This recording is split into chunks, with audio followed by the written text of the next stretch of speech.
to Couch Potato Diary on this Monday. My name is Peter Klein. Thank you very much for tuning in today.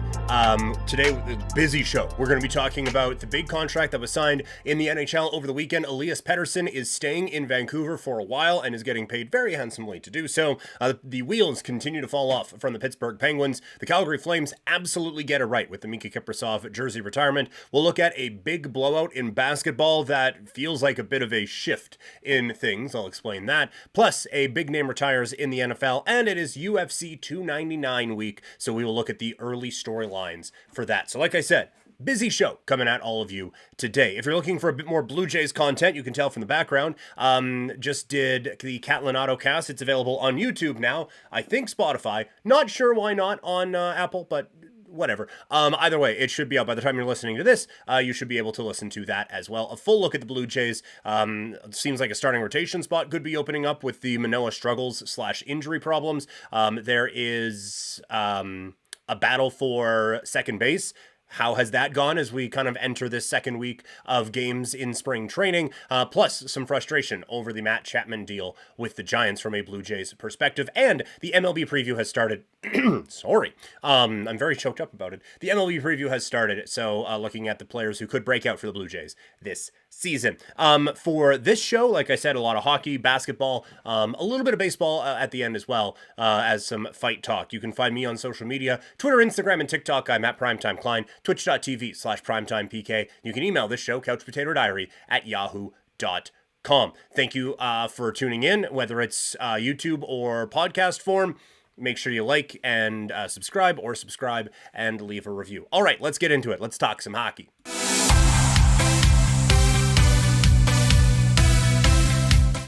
It was quite the saga out in Vancouver, where the Canucks and Elias Pettersson had a very strange relationship, it felt like. At the beginning of the offseason, Pettersson said he hadn't made a decision on whether he wanted to stay in Vancouver or not. The Canucks laughably said, well, we don't even know if we want to keep him here.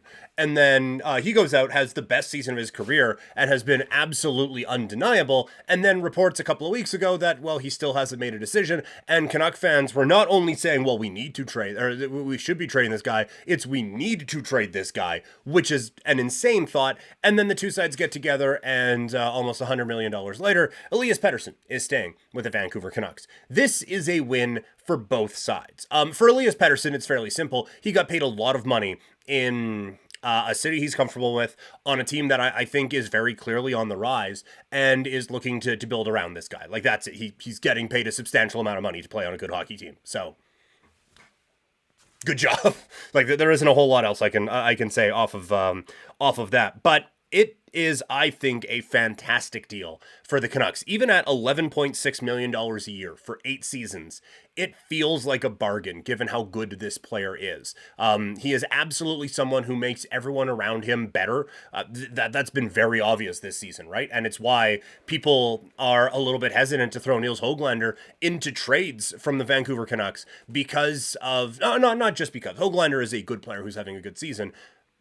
Pettersson helps, right? And like, it's a lot of times like, okay, there's a good player with Pettersson and player with Pettersson because he is able to make that guy better. He sees the ice in such a unique, exceptional way. Like, he is very much, for basketball people, he's very much like Luka Doncic, right? Where it feels like he sees the game in a different way, and he has a skill set that allows him to execute in such a way that makes everyone around him better, but also makes you very aware that this is the best guy on that ice surface. He has turned himself into a top 10 player in this league and is now a superstar and getting paid like it. So pressure is on, right? Like, this is a Canucks team that is flirting with a President's Trophy title and is I still think one of the favorites to win the Stanley Cup.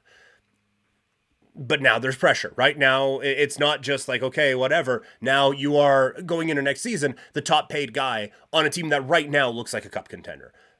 That could change, but we'll see. I think there's a lot of pressure, but I do think this was a move that absolutely both sides win in. And like, for the Canucks now, you know what the contract is going to be, so you can kind of like figure out your cap sheet and figure out like, okay, how are we going to build this team into being a contender for years down the road? And having Elias Pettersson certainly makes it easier to do that. So I think this is a bargain. I think this is a home run deal for the Vancouver Canucks, and I think it's smart for Elias Pettersson to lock in with a very good Vancouver Canucks team. That's a team that is on the rise. One that's not, the Pittsburgh Penguins. They get absolutely pumped this weekend, losing to the Flames and the Oilers. It has been a real struggle out in Pittsburgh this season. It's so clear that this year isn't going to be the year for Pittsburgh. But now you're starting to look at next year, and it's okay, all these guys are a year older, and you're not going to have Gensel around. Who else are you not going to have around? We'll see as we approach this weekend's trade deadline. I just don't know how this team gets back on track. The Karlsson trade, even though you're only taking on about half of that contract, it still feels like a disaster. And this roster just simply isn't good enough and hasn't been good enough around Sidney Crosby for a while. And it feels like a total waste how good Crosby has played this season to see this thing completely fall off. I don't know what Pittsburgh does here. I genuinely don't. They're going to have to get very creative with trades. And like building through free agency isn't the way to do it. You do not get the value contracts out there, even with the cap going up. There aren't the guys out there to help build around this team, and you've kind of run out of time to try to get the young kids ready to do like the second wave of building things up here with Crosby. So I don't know what you do. Like hopefully you get something very good here for Gensel. And I think they're going to have to get creative with trades, kind of like what the Calgary Flames have done. Gone out and made a few acquisitions and brought in some younger pieces that are still NHL ready. I think you're going to have to bring in some pieces that will be NHL ready next year and like ready to contribute next year. Now, maybe they bring Gensel back. He's an unrestricted free agent after they trade him. They definitely need to trade him. But even that, like the guy's been hurt for a while. And so you're not going to get peak value back for Gensel either. You're still going to get something good. But there is a ton of pressure right now on Kyle Dubas and this team to make this into a winner next season. There was pressure to do it this year, and it hasn't paid off. So now this is a team that has to build up for next year, and it is going to be insanely difficult to the point where I don't think they can do it. It's going to take an entire overhaul of this roster in 1 year, and I just don't know if they're going to be able to do it in time. There is one move that could be happening here, as Wenberg was pulled from the Kraken game tonight. It sounds like the Rangers are the team involved. Wenberg's an interesting player. I kind of always, like, at the end of the year, like, I view Wenberg as a good player. And then you look at his stats and think, it feels like more could be happening with this guy, and it just never really seems to. So, just looking at it, it doesn't seem like there's going to be, it doesn't seem like the trade has happened right now. But yeah, it just seems like this is always a guy who kind of, like the stats, I don't know if they don't show how well he plays or if he's just not as good as I think he is, but he's going to fit in the middle six somewhere. An unrestricted free agent here, so just a pure rental. Seattle's now 9 points out. They're not going to make a run. It does feel like a real interesting team here at the trade deadline. Obviously, there's been a lot of focus on the Flames. They're about done. They still have two big names, right, with Hanifin and with Markstrom. But this is an interesting team because they have a lot of pieces that could really help bolster some teams, as we're seeing with Wenberg and maybe the Rangers. The Kraken, I think, hold a lot of cards approaching this deadline. So that's just a bit of the hockey talk from the weekend. Just a couple quick thoughts on what happened with the Flames.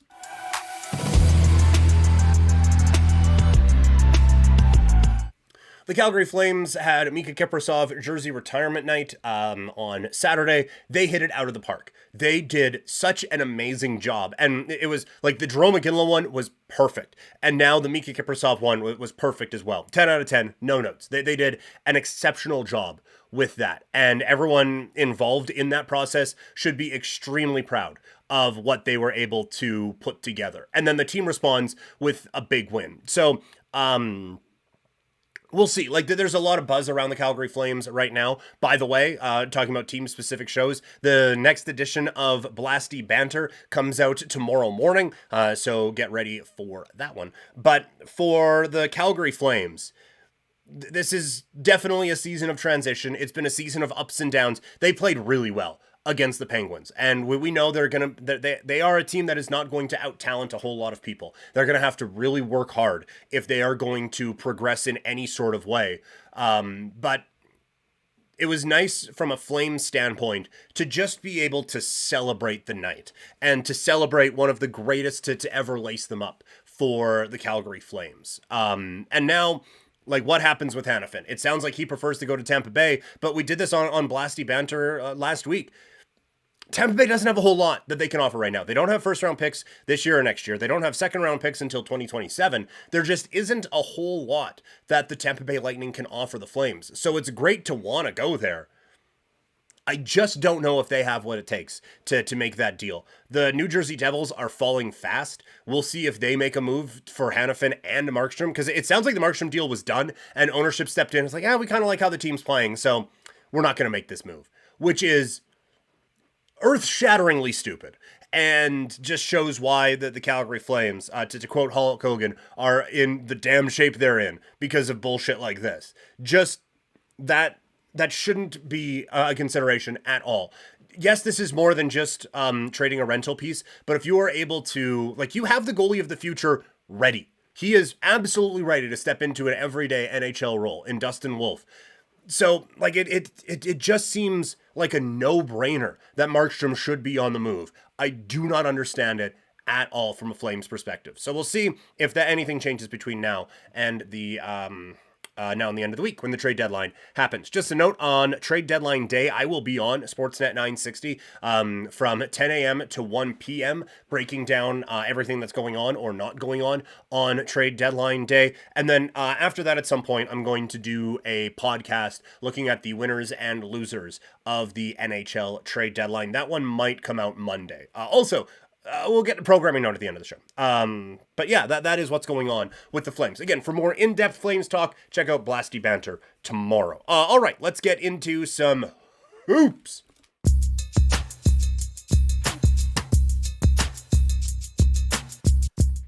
So, it may not seem like a lot, a first-place team beating a 10th-place team, but that was a monster win for the Boston Celtics. Not just because they won by like 1,000 and they had a 500-point lead at halftime.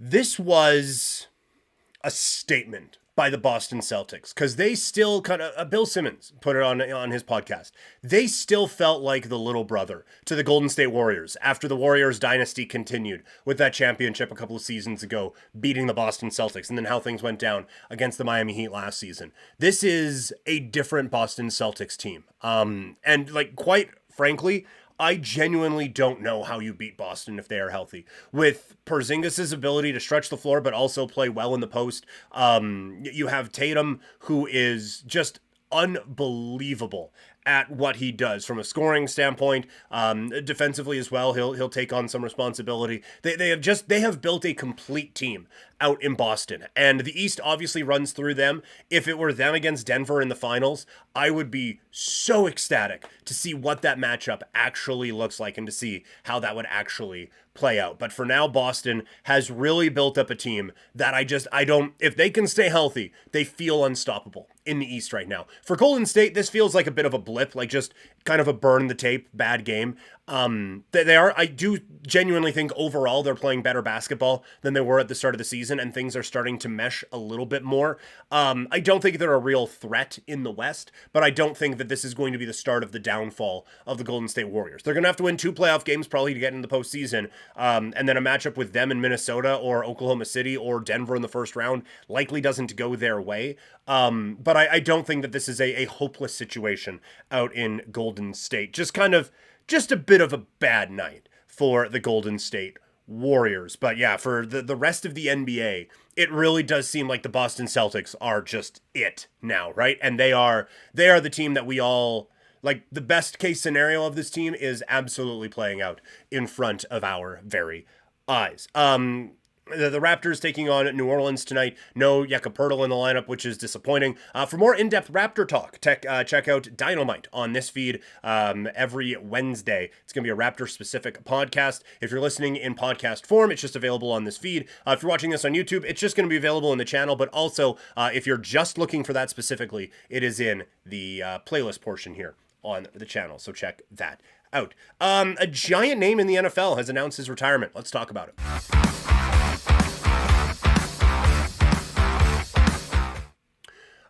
After a storied career, Jason Kelce has announced his retirement in a press conference today. Extremely emotional press conference today. Jason Kelce saying it is time to step away from the game.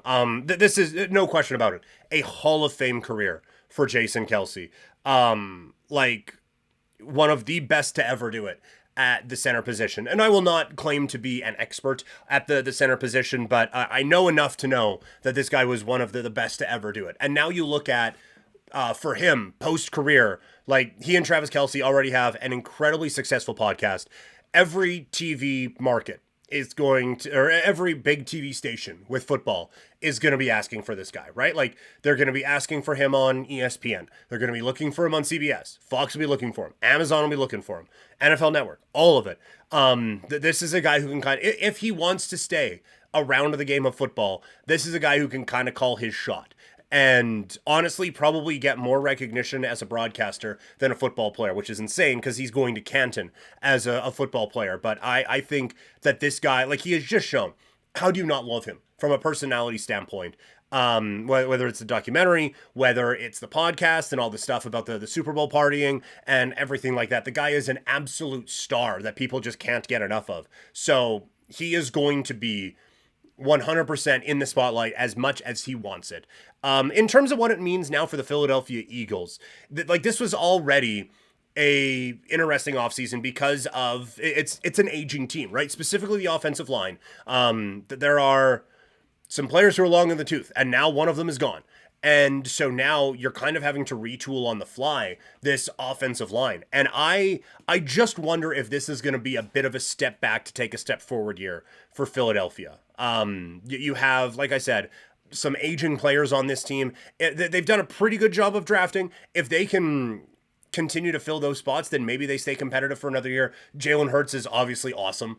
And the weapons around him are pretty good. So, like, they're still good enough that they're going to stay in the race, I think, in the NFC. But it feels like with this offensive line specifically, and a few pieces on the defense as well, that there's going to need to be some replacements step in and have big-time seasons before this team really is good again. Like, you just think about the importance of Kelce in something like the tush push. Like, he is at the center of that whole thing, and no other team has really been able to execute it the way Philadelphia has. A lot of that is having a quarterback who can squat 600 pounds, but having a giant ass center in there who is one of the best to ever do it, that, helps out as well. So a lot of questions around the Philadelphia Eagles, and I don't know if they're going to like the answers, at least for next season. I think this is a smart organization. I think there's a lot of talented people in place. I just think next year might be a bit of a step back for them. Just quickly, we had some baseball news between talking about this show, or between doing the Blue Jays show and this show. Some Blue Jays related news kind of came out.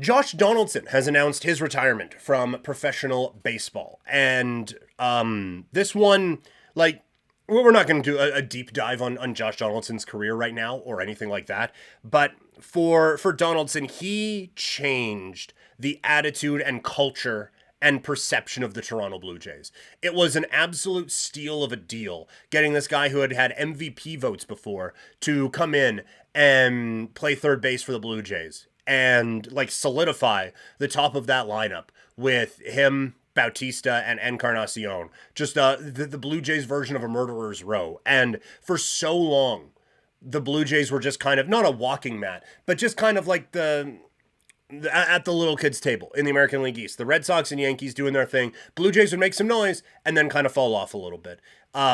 Josh Donaldson completely brought us, like, it was overused at the time, but he brought a swagger to the Toronto Blue Jays. And a lot of times that can be confused with arrogance, and toward the end it was absolutely arrogance. And from the outside, it made the Blue Jays remarkably unlikable. But for the first time in a long time, there was a sense of, yeah, we're the best. Why wouldn't we be?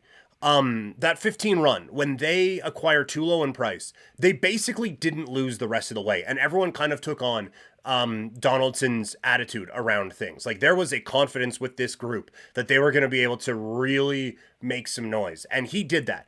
2015 does not happen without Josh Donaldson. Same thing with 16. He wins the MVP in 15 and was just a huge part of turning things around for the Toronto Blue Jays. And so, look, he was an easy guy to cheer against when he was gone. But with the Blue Jays, it was just a guy who you couldn't help but root for, given what he meant to the organization. So just wanted to note Josh Donaldson's retirement. All right, it is UFC 299 fight week. So let's look at some of the big storylines heading into this one.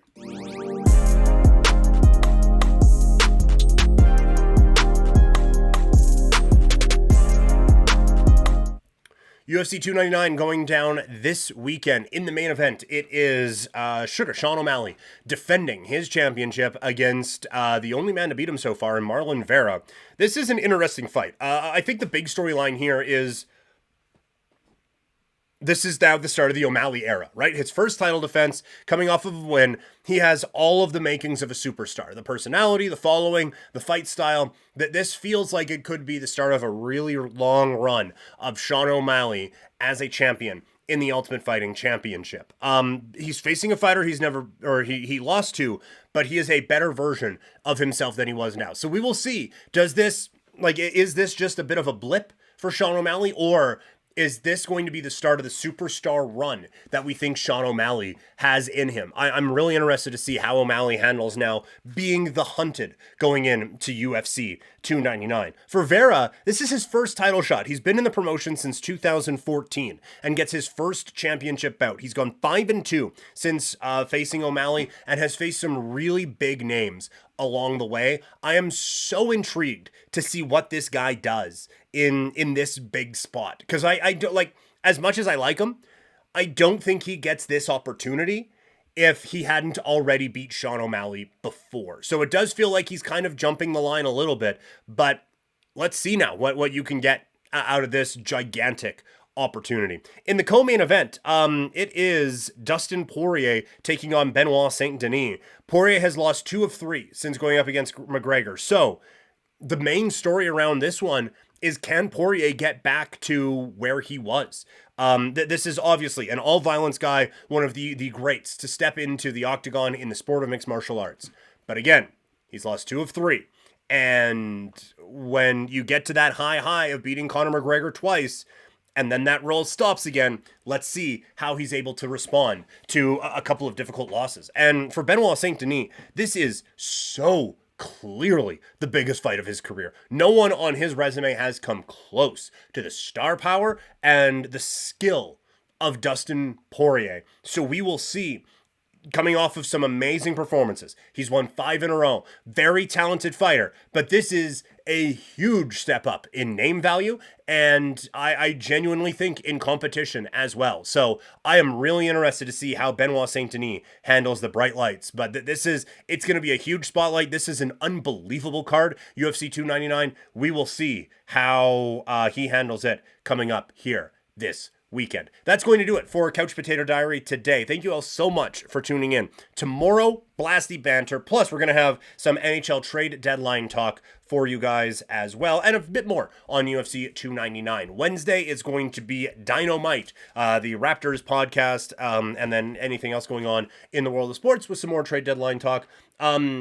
Friday, going to be a preview of UFC 299, a look now at some AEW stuff as well, coming off of Revolution. We're on the road to WrestleMania, so a lot going on the fights portion. For the football portion, I believe we might be taking the week off from that again. There is some NFL offseason stuff to come, so we will see. But no, actually, I do think we are going to do a bit of a free agency preview coming up on Friday. I'm also going to be on Sportsnet 960 The Fan coming up on Friday from 10 a.m. to 1 p.m. And last programming note, next week I am in Mexico. So for the week, it is going to be like all these individual team podcasts. I'm just going to be looking at the greatest players and ranking them, the greatest players of all time on each of the teams that I'm doing these podcasts for, including an introduction of a couple new ones. So that is what is on the agenda for tomorrow. And for next week as well. So thank you all so much for tuning in. Follow me on social media, Twitter, Instagram, and TikTok. I'm at Primetime Klein, twitch.tv/PrimetimePK, and you can email the show couchpotatodiary@yahoo.com. All right. Thank you guys so much. Make sure you like the video, subscribe to the YouTube channel, or subscribe and leave a review on podcast form, and I'll talk to all of you later.